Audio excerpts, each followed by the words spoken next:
Buat kamu yang belum subscribe, subscribe dulu dong. Gua kasih waktu 5 detik.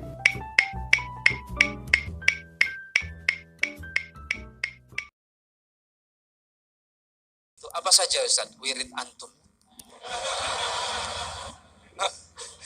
Ini mahasiswa semester 1.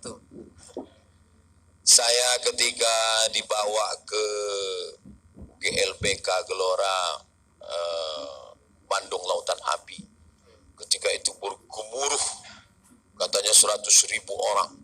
Kata entertain yang mengatur cahaya itu, nanti Ustaz Somad akan turun dari mobil, turun langkah kaki pertama, hidup lampu, puang, puang, puang, lalu lampu sorot menyorot dari atas, Ustaz yang lain gelap, Ustaz saja yang terang.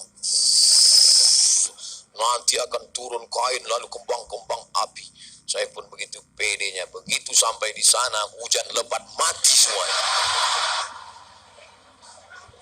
Habis semua, streaming tak bisa.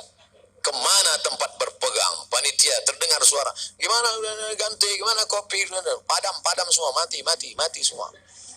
Di pintu beberapa jamaah sudah pulang, nampaknya mereka akan ini habis tutup acara.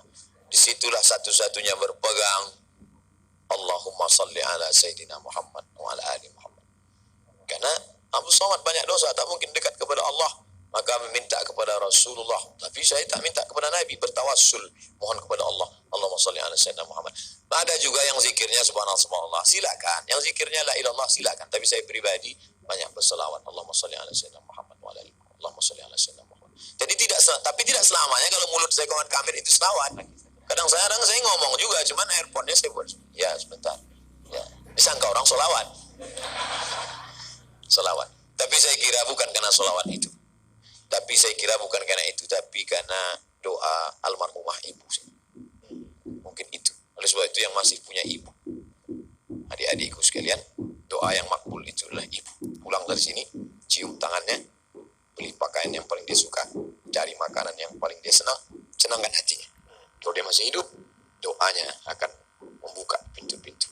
Wallahu a'lam. Baik, hadirin sekalian yang dirahmati Allah, masih banyak pertanyaan ini. Tapi karena waktu, beliau sudah ditunggu oleh pesawat di Solo.